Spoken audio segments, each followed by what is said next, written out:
بسم اللہ الرحمن الرحیم الحمد للہ رب العالمین والصلاة والسلام علی اشرف الانبیاء وسید المرسلین اما بعد رب اشرح لی صدری ویسر لی امری واحلل عقدۃ من لسانی یفقہوا قولی ربنا زدنا علما اللہم فقہنا فی الدین۔ استقبال رمضان کے حوالے سے آج ہم نے اسلام کے ایک انتہائی اہم رکن زکوٰۃ اور اس کے متعلقہ احکام و مسائل یہ موضوع رکھا ہے، اور اس موضوع کے حوالے سے آپ سب لوگ جانتے ہیں اللہ کے نبی صلی اللہ علیہ وسلم نے فرمایا کہ بنی الاسلام علی خمس، کہ اسلام کی بنیاد 5 چیزوں پر رکھی گئی ہے، اور ان میں اللہ کے نبی صلی اللہ علیہ وسلم نے جو سب سے پہلی چیز گنوائی، شہادت اللہ الہ الا اللہ وان محمد رسول اللہ، اس بات کی گواہی دینا کہ اللہ رب العزت کے علاوہ کوئی حقیقی معبود نہیں ہے، اور یہ کہ محمد اللہ کے رسول ہیں صلی اللہ علیہ وسلم۔ اور اس کے بعد اللہ کے نبی صلی اللہ علیہ وسلم نے فرمایا وَإِقَامِ الصَّلَاةِ وَإِيتَاءِ الزَّكَاةِ وَحَجِّ الْبَيْتِ وَصَوْمِ رمضان۔ تو اس حدیث میں اللہ کے پیارے رسول صلی اللہ علیہ وسلم نے اسلام کی بنیاد 5 چیزوں کو قرار دیا، جن میں سب سے پہلی چیز وہ شہادتین، اور پھر اس کے بعد اعمال کے اندر اللہ رب العزت نے سب سے پہلے نماز کا ذکر کیا، اور پھر رسول اللہ صلی اللہ علیہ وسلم نے زکوٰۃ کے بارے میں ارشاد فرمایا کہ زکوٰۃ بھی اسلام کے جو ارکان ہیں، اسلام کے بنیادی ستون ہیں، ان میں سے ایک اہم ستون ہے۔ اور آپ سب جانتے ہیں کہ کوئی بھی عمارت اس کی بنیاد چند ستونوں کے اوپر قائم رہتی ہے، اور اگر ان میں سے کوئی ایک بھی ستون وہ مفقود ہو، وہ موجود نہ ہو، تو وہ عمارت جو ہے وہ ہل جاتی ہے، وہ اپنے آپ کو قائم نہیں رکھ سکتی ہے۔ تو یہی اہمیت اسلام کے ان 5 ارکان کی ہے، جن کو ارکان اسلام کہا جاتا ہے۔ تو زکوٰۃ ان ارکان اسلام میں سے ہے کہ اگر ان 5 ارکان میں سے کوئی ایک بھی کم ہو، کوئی ایک موجود نہ ہو، تو اس بندے کا ایمان، اس بندے کا اسلام مشکوک ہوتا ہے اور جاتا رہتا ہے، اور وہ شخص اپنے آپ کو مومن سمجھتے ہوئے اپنے آپ کو مسلمان چاہے سمجھتا رہے، لیکن وہ کفر کی وادی میں جا گرتا ہے۔ تو اس وجہ سے یہ کیونکہ بہت اہم اور اسلام کے ارکان میں سے ایک رکن ہے، تو اس تعلق سے آج کا ہم نے درس یہ اس کی ترتیب دی ہے۔ تو اس میں سب سے پہلے ہم اس کو یہ جانتے ہیں کہ زکوٰۃ جو ہے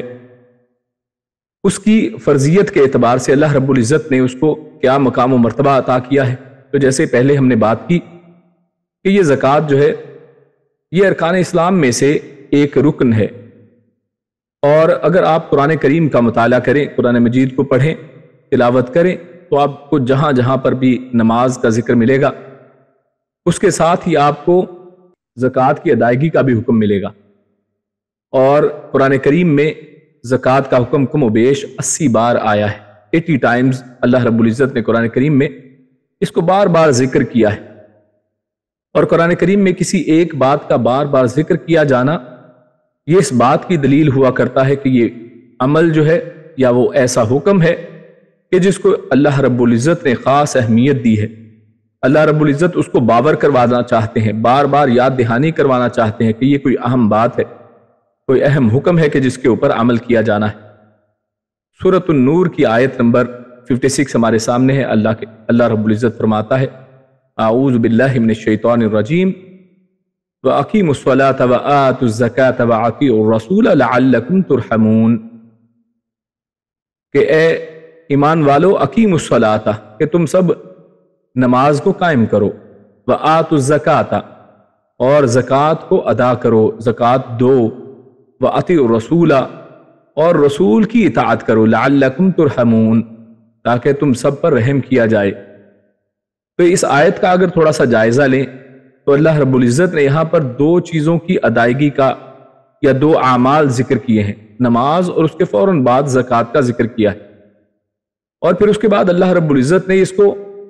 مومنوں کے اوپر، مسلمانوں پر نہیں چھوڑا ہے کہ جیسے مرضی نماز ادا کریں یا جیسے مرضی زکوٰۃ کو ادا کیا جائے، بلکہ اللہ رب العزت نے ساتھ ہی ساتھ فرما دیا وَأَطِیعُوا الرَّسُولَ، کہ رسول کی اطاعت بھی کرنی ہے، یعنی ان کو ادا کرتے ہوئے اپنی مرضی نہیں چلے گی، بلکہ ان کے احکام و مسائل کو شریعت کی روشنی میں سیکھا جائے گا کہ اللہ کے نبی صلی اللہ علیہ وسلم نے،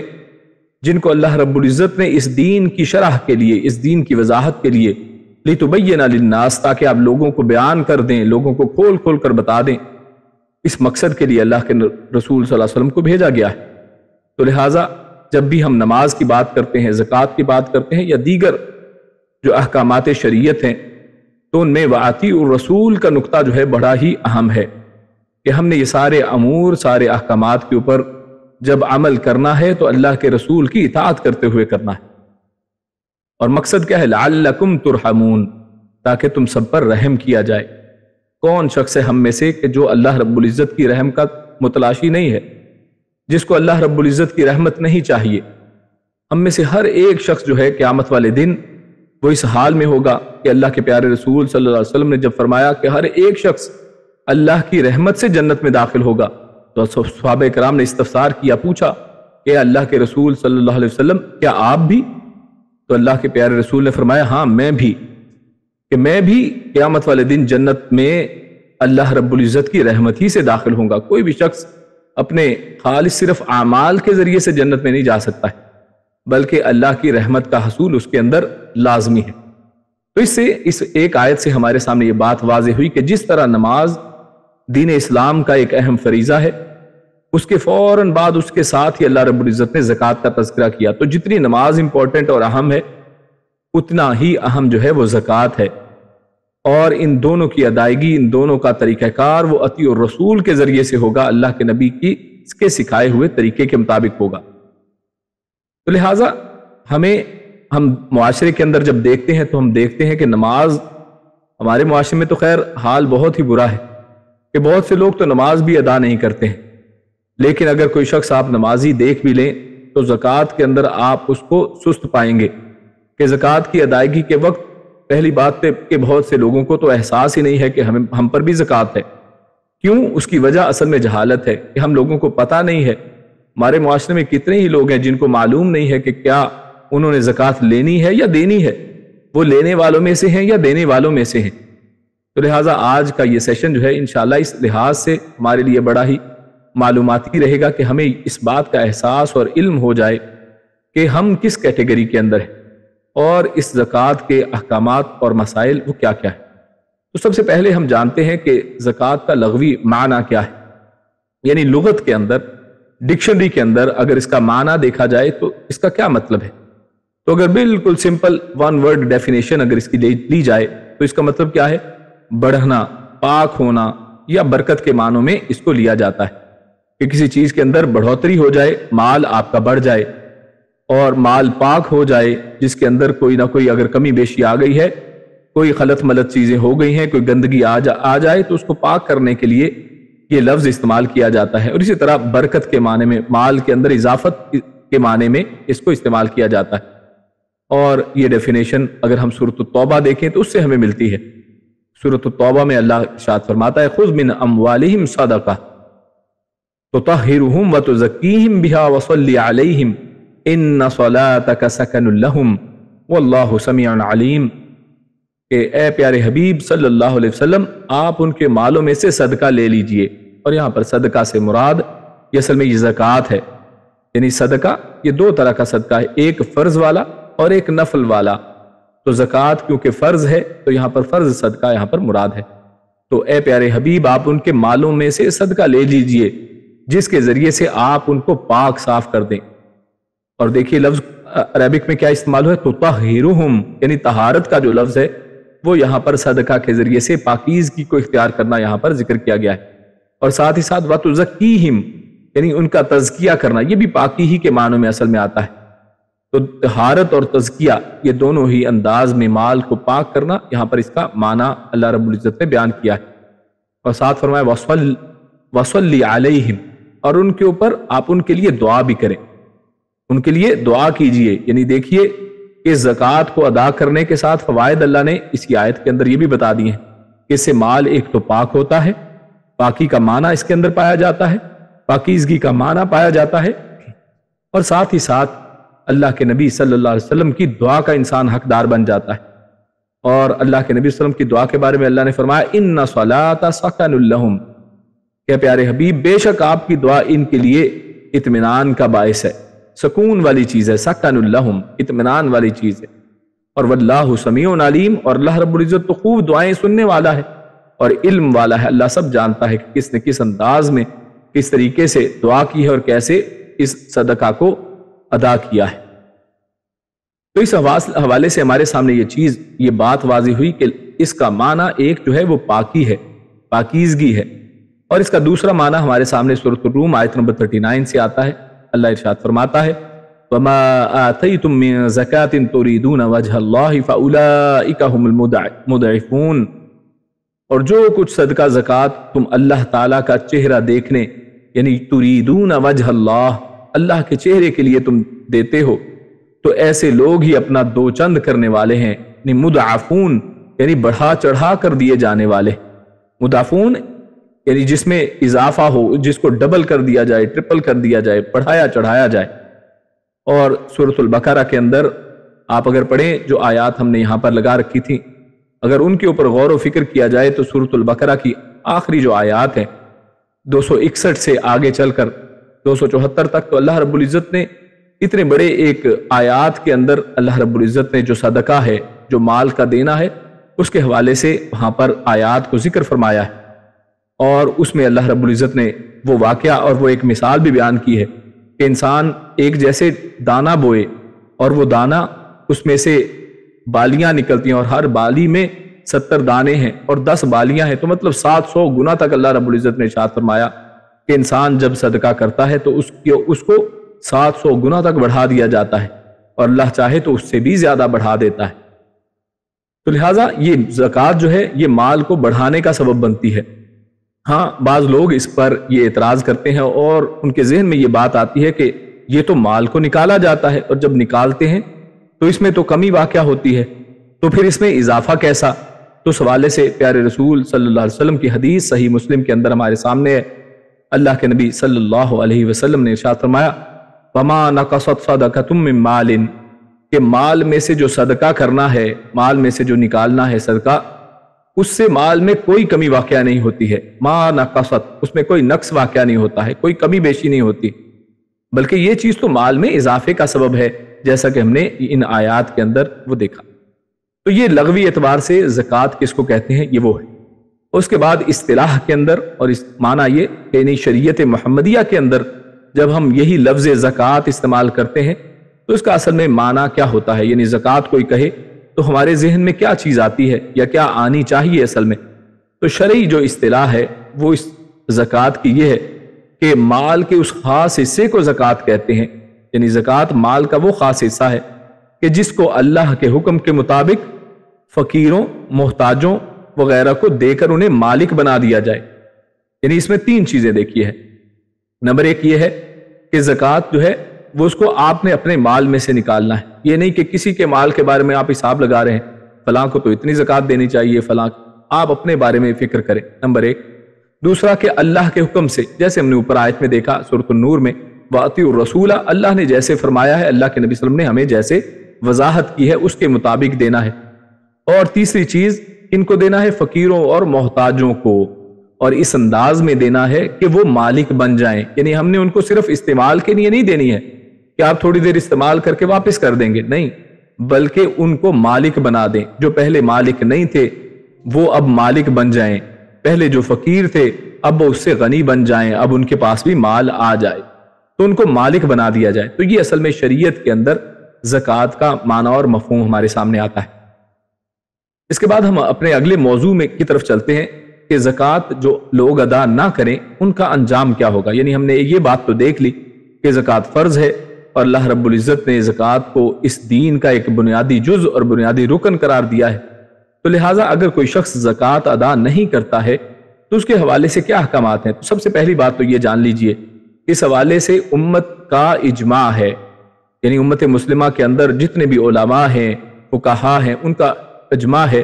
کہ یہ زکوٰۃ جو ادا کرنا یہ ہر مسلمان کے اوپر یہ فرض ہے۔ اور کس کے اوپر، یہ آگے اس کی ڈیٹیل ظاہر آئیں گی، جو صاحب نصاب ہے کہ اس کے اوپر یہ فرض ہے، یعنی زکوٰۃ ایک فرض والی چیز ہے، اور امت مسلمہ کا اس کے اوپر اجماع ہے کہ، اور اس حوالے سے زکوٰۃ کی ادائیگی اگر کوئی نہیں کرے گا تو یہ امت کا اجماع ہے کہ وہ گناہ کبیرہ کا مرتکب ہے۔ ہاں، یہاں پر یہ بات آپ نوٹ کر لیں کہ یہ یہاں پر جو بات کی جا رہی ہے یہ وہ کہ کوئی شخص اس کو فرضیت کو مانتا ہو، یہ سمجھتا ہو کہ ہاں زکوٰۃ فرض ہے لیکن ادا نہیں کرتا۔ یعنی یہ بڑی اہم بات ہے کہ ایک شخص وہ زکوٰۃ کو مانتا تو ہے کہ یہ دین اسلام کا ایک رکن ہے، زکوٰۃ دینی چاہیے، لیکن دیتا نہیں ہے۔ تو اس کے حوالے سے بات ہو رہی ہے کہ امت مسلمہ کا اجماع ہے کہ اگر کوئی شخص زکوٰۃ ادا نہ کرے تو ایسا شخص کبیرہ گناہ کا مرتکب ہے،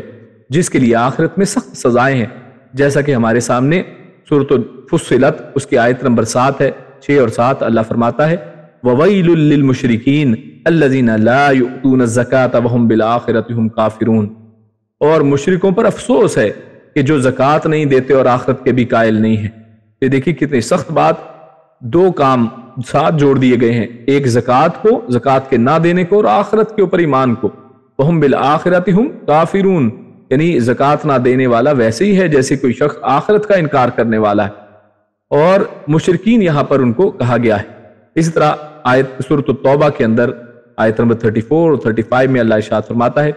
وَالَّذِينَ يَكْنِزُونَ الذَّهَبَ وَالْفِضَّةَ وَلَا يُنفِقُونَهَا فِي سَبِيلِ اللَّهِ فَبَشِّرْهُم بِعَذَابٍ أَلِيمٍ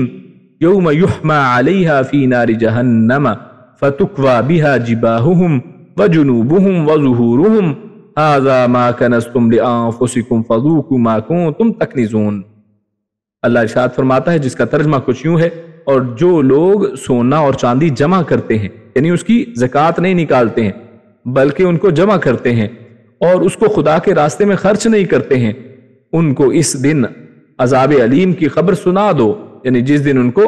عذاب ہوگا، قیامت والے دن ان کے عذاب کی خبر ان کو سنا دی جائے، جس دن وہ مال دوزخ کی آگ میں خوب گرم کیا جائے گا، یعنی وہی مال جس کو یہ اپنے لیے بچا پچا کر رکھتے تھے، جمع کرتے تھے، آگ میں گرم کیا جائے گا، پھر اس سے ان بخیلوں کی پیشانیاں اور پہلو اور پیٹھیں داغی جائیں گی کہ یہ وہی ہے جو تم نے اپنے لیے جمع کیا تھا، یعنی وہی مال، اسی مال کو تم جمع کرتے تھے، آج اسی مال کو گرم کر کر کے ان کے پہلوؤں میں، ان کی یعنی جو سائیڈز ہیں، ربز ہیں، اور ان کے اندر ان کی پیشانیوں یعنی جو فور ہیڈ ہیں، ان کے ماتھوں کے اوپر اس کو داغ دیا جائے گا، ان سے نشان لگا دیا جائے گا۔ اور دیکھیے کتنی رسوائی کی یہ بات ہوگی کہ جہنم کے اندر بھی وہ دور سے پہچانے جائیں گے کہ جناب یہ لوگ وہ ہیں کہ جنہوں نے زکوٰۃ ادا نہیں کی تھی، اور جو تم جمع کرتے تھے اس کا مزہ چکھو۔ تو یہ اللہ رب العزت نے ان کے لیے سزائیں ہمارے سامنے رکھی ہیں، ہمارے سامنے آتی ہیں، اور اس حوالے سے جیسے پہلے میں نے بات کی شروع میں کہ یہ اصل میں ان لوگوں کے لیے سزائیں ہیں کہ جو زکوٰۃ کی فرضیت کو تو مانتے ہیں، فرضیت کا انکار نہیں کرتے ہیں، لیکن زکوٰۃ دیتے نہیں ہیں، جبکہ جو شخص زکوٰۃ کی فرضیت ہی کا انکار کر دے، یعنی وہ کہے کہ زکوٰۃ جیسی کون سی چیز ہے۔ اور آپ جانتے ہیں کہ سیدنا ابو بکر صدیق رضی اللہ تعالیٰ عنہ کی خلافت کے زمانے میں، رسول اللہ صلی اللہ علیہ وسلم کے فوراً بعد کا زمانہ ہے یہ، سیدنا ابو بکر صدیق وہ پہلے مسلمانوں کے خلیفہ ہیں، اور انہی کے زمانوں میں کچھ لوگ ایسے ابھرے کہ ان لوگوں نے کہا کہ ہم زکوٰۃ نہیں دیں گے، ہم زکوٰۃ اس طرح سے نہیں دیں گے کہ جس طرح اللہ کے نبی صلی اللہ علیہ وسلم کو دیا کرتے تھے، ہاں ہمارا مال ہے، ہم جو مرضی کریں، ہم اس میں سے آپ کو زکوٰۃ کیوں دیں؟ تو ابو بکر صدیق رضی اللہ تعالیٰ عنہ نے ایسے لوگوں کے ساتھ جہاد اور قتال کیا تھا جیسے کافروں کے ساتھ کیا جاتا ہے۔ تو لہٰذا امت مسلمہ کا اجماع ہے کہ زکوٰۃ کی فرضیت کا انکار کرنے والا کافر ہے، کیوں؟ کیونکہ اس نے اسلام کے جو 5 بنیادی ارکان ہیں ان میں سے ایک رکن کو ماننے سے انکار کر دیا ہے۔ وہ سمجھتا ہے کہ یہ فرض نہیں ہے، میری مرضی میں اپنے مال کو جیسے مرضی چاہوں اس کو استعمال کروں۔ تو اس لیے یہ معاملہ زکوٰۃ کا بڑا ہی سینسٹیو ہے، یہ بڑی ہی اہم چیز ہے۔ نماز وہ تو ہر روز ہماری روٹین کا ایک حصہ بنتی ہے، اس لیے اس حوالے سے تو امت کے اندر کچھ نہ کچھ جو کہہ لیں کہ حساسیت پائی جاتی ہے، لیکن زکوٰۃ یہ کیونکہ ایک اوجھل رہتی ہے چیز، اور عموماً لوگوں کا رمضان کے قریب ہی آ کر زکوٰۃ کے بارے میں کچھ تھوڑی توجہ لوگوں کی اس طرف ہوتی ہے، تو اس حوالے سے اب ہم کچھ چیزیں جان لیتے ہیں کہ رمضان کے پاس ہی آ کر زکوٰۃ کا خیال اصل میں لوگوں کو کیوں آتا ہے۔ تو کیا رمضان کے ساتھ زکوٰۃ کا کوئی تعلق ہے؟ تو حقیقی بات تو یہ ہے کہ رمضان کے ساتھ زکوٰۃ کا کوئی تعلق نہیں ہے، یعنی ایسی کوئی بھی چیز اور کوئی حدیث، کوئی قرآن مجید کی آیت اور کوئی ایسا قول موجود نہیں ہے کہ جسے ہمیں پتہ چلے کہ زکوٰۃ کو رمضان میں نکالنا چاہیے۔ تو زکوٰۃ کا رمضان کے ساتھ ڈائریکٹلی کوئی تعلق نہیں ہے، لہٰذا اسے رمضان میں نکالنا ضروری نہیں ہے، بلکہ اس کا تعلق آگے ہم پڑھیں گے انشاءاللہ اس کی تفاصیل جب جانیں گے کہ اس کو ایک سال کے پورا ہونے کے وقت عمومی طور پر، یعنی مال اور سونا چاندی کے اندر ایک سال کے پورا ہونے پر نکالا جاتا ہے۔ فصل جب بھی پک جائے اسی ٹائم اس کو نکالا جاتا ہے، یعنی اس میں سال کا انتظار بھی نہیں کیا جاتا ہے۔ تو اس لحاظ سے یعنی رمضان کے ساتھ ان کا کسی طرح بھی تعلق ڈائریکٹلی نہیں بنتا ہے۔ تو صاحب نصاب بننے کی تاریخ سے سال مکمل ہونے پر زکوٰۃ نکالنا فرض ہو جاتی ہے۔ یعنی آج ایک شخص اگر صاحب نصاب ہوا ہے، اس کی تفصیل آگے پڑھیں گے کہ صاحب نصاب انسان کیسے ہوتا ہے، لیکن ابھی ہم صرف بنیادی باتیں کر رہے ہیں کہ جو شخص نصاب کو پہنچ گیا، صاحب نصاب ہو گیا، تو جس دن وہ پہنچا ہے تو اس تاریخ کو نوٹ کر لے، اس سے ایک سال جیسے ہی پورا ہوگا یعنی اگلے سال اسی مہینے میں اس کے اوپر زکوٰۃ دینا فرض ہوگی کہ وہ زکوٰۃ ادا کرے۔ یعنی اس لیے اگر کسی شخص کی جنوری کے اندر، یا کہہ لیں اگر اسلامی مہینوں کے حوالے سے بات کریں تو اگر کوئی شخص محرم کے اندر صاحب نصاب ہوا تھا تو اس کو چاہیے کہ ہر سال محرم کے اندر، یعنی اگر وہ اس کے پاس اتنا مال باقی رہتا ہے، جمع رہتا ہے، تو وہ ہر سال محرم کے اندر زکوٰۃ ادا کرے، یعنی رمضان کا انتظار نہ کرے کہ محرم کے بعد رمضان تو 8 مہینے بعد آئے گی، تو یہ نہیں کہ اس کو ڈیلے کرے اور رمضان کے اندر نکالنے کو اپنے اوپر فرض سمجھے۔ رمضان کا زکوٰۃ دینے کے ساتھ کوئی ڈائریکٹ تعلق نہیں ہے۔ اسی طرح سال مکمل ہونے کے بعد بھی زکوٰۃ کی ادائیگی کے لیے رمضان کا انتظار کرنا درست نہیں ہے، جیسا کہ میں نے مثال میں آپ کو مثال سے وضاحت کی کہ محرم میں اگر زکوٰۃ بنتی ہے، رجب میں زکوٰۃ بنتی ہے، حتیٰ کہ شعبان میں 1 مہینہ پہلے زکوٰۃ بنتی ہے، تو رمضان کا انتظار نہ کریں بلکہ اس کو شعبان میں نکال دیں، کیونکہ زکوٰۃ 1 سال کے مکمل ہونے کے اوپر ہے بعض صورتوں کے اندر۔ تو سال مکمل ہونے پر زکوٰۃ ادا کر دینی چاہیے، چاہے مہینہ کوئی سا بھی ہو۔ اسی طرح زکوٰۃ سال ہونے سے پہلے بھی نکالی جا سکتی ہے۔ یہ ایک بڑی خوب بات ہے کہ بعض لوگ یہ سمجھتے ہیں کہ نہیں ابھی سال ہوا نہیں ہے۔ مثال کے طور پہ کسی شخص کی زکوٰۃ جو ہے وہ ذوالحجہ کے اندر، حج کے مہینے کے اندر، یا پھر رمضان کے فوراً بعد شوال میں پوری ہوتی ہے۔ شوال کے اندر اس کے 12 مہینے، اس کا سال پورا ہو گیا صاحب نصاب ہوتے ہوئے،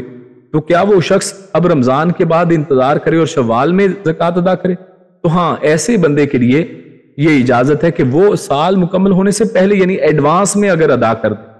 تو ایڈوانس میں ادا کرنا یہ تو سنت سے ثابت ہے، اور یہ قابل عمل چیز ہے کہ ایسا کر لیا جائے کہ اس کو وقت سے پہلے ادا کیا جائے،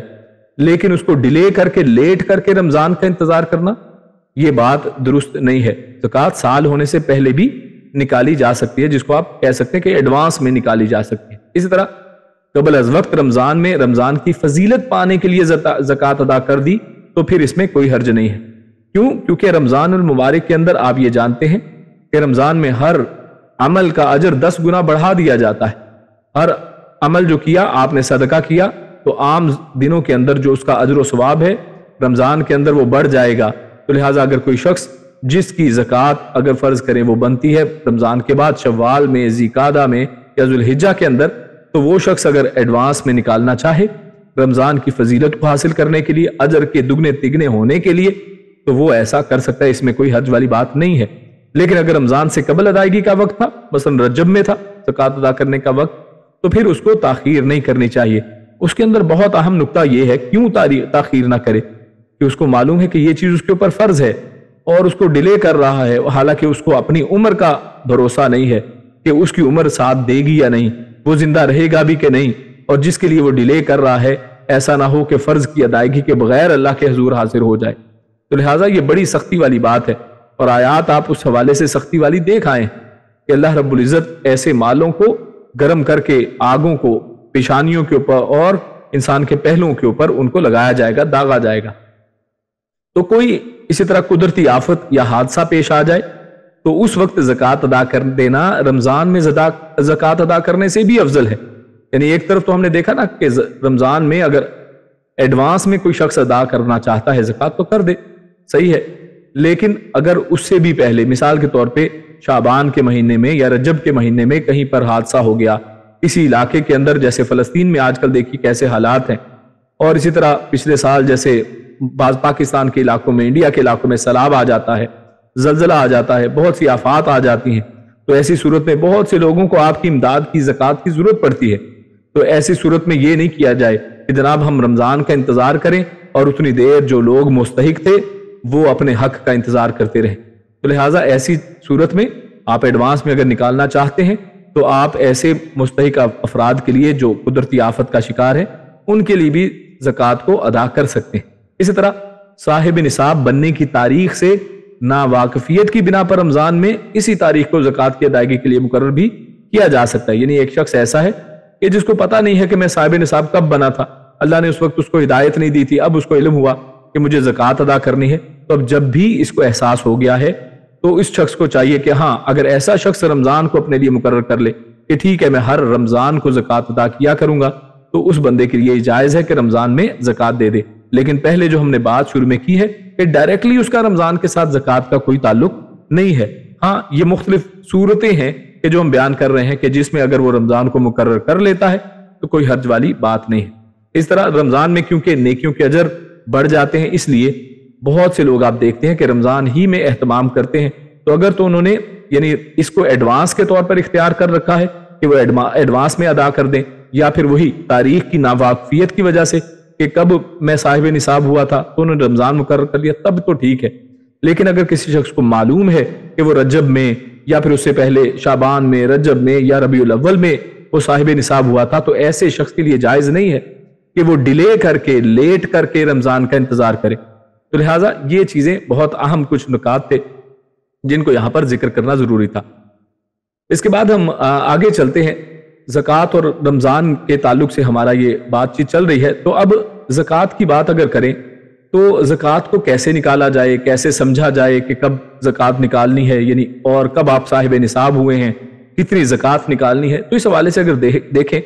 تو زکوٰۃ کے مختلف پہلو نکلتے ہیں۔ تو سب سے پہلا ایک پہلو یہ ہے جس کو جاننا ضروری ہے، وہ ہے شرائط زکوٰۃ، کہ زکوٰۃ کی شرطیں اصل میں کیا ہیں۔ اسی طرح شرائط زکوٰۃ کا جاننا ضروری ہے کہ وہ کون سی چیزیں ہیں کہ جن کے اوپر زکوٰۃ فرض ہوگی، کہ اگر وہ میرے پاس ہوں تو میں زکوٰۃ ادا کروں۔ تو لہٰذا اشیاء زکوٰۃ کا جاننا وہ بھی ایک ضروری امر ہے۔ اس طرح نصاب اور شرح زکوٰۃ کا پتہ ہونا کہ میرے پاس چیز تو ہے لیکن اب وہ چیز کتنی ہو تو میں زکوٰۃ ادا کروں گا، اسے نصاب بولتے ہیں۔ اور اسی طرح اگر وہ چیز میں صاحب نصاب ہوں تو اب اس میں سے کتنی زکوٰۃ ادا کروں گا، تو اس کو شرح زکوٰۃ بولتے ہیں۔ تو نصاب اور شرح زکوٰۃ کا علم ہونا یہ بھی ایک ضروری امر ہے۔ اور چوتھا جو بات جس کا ہمیں پتہ ہونا چاہیے وہ ہے مصارف زکوٰۃ، کہ زکوٰۃ پتہ چل گئی، میں صاحب زکوٰۃ ہوں، پتہ چل گیا کتنی نکالنی ہے، وہ زکوٰۃ بھی میں نے نکال لی، اب وہ کدھر خرچ کروں، تو اس کے مصرف کون کون سے ہیں۔ کیونکہ بعض اوقات یہ بھی ہم معاشرے کے اندر دیکھتے ہیں کہ لوگ کم علمی کی بنیاد پر بعض اوقات کسی ایسی جگہ پر زکوٰۃ کو خرچ کر رہے ہیں، یعنی دیکھیے انہوں نے زکوٰۃ تو اپنے مال سے نکال لی لیکن ان کو یہ علم نہیں ہے کہ کہاں پہ نکالی جائے، کس کو اصل میں زکوٰۃ دی جائے۔ تو یہ بڑا ہی اہم نقطہ ہے کہ کہاں پر زکوٰۃ ادا کرنی ہے، کیونکہ اگر یہ معلوم نہیں ہے تو آپ کی زکوٰۃ پھر بھی یعنی اطیع الرسول کے جو معاملے سے نکل جائے گی کہ اللہ کے نبی صلی اللہ علیہ وسلم نے جن لوگوں کو زکوٰۃ ادا کرنے کا حکم دیا ہے اس سے ہٹ کر ہم کہیں اور ادا کر رہے۔ تو ان موضوعات کو ون بائی ون دیکھتے ہیں تاکہ یہ تفاصیل ہمارے سامنے آ جائیں۔ تو سب سے پہلے جو شرائط زکوٰۃ ہیں، زکوٰۃ کی جو شرطیں ہیں ان کو ہم دیکھ لیتے ہیں کہ زکوٰۃ فرض ہونے کی دو اصل میں بنیادی شرطیں،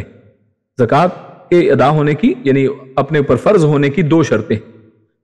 وہ ہیں ایک مقدار اور دوسرا ہے وقت۔ ایک ہے مقدار کو پہنچ جانا اور دوسرا ایک خاص وقت کو پہنچنا۔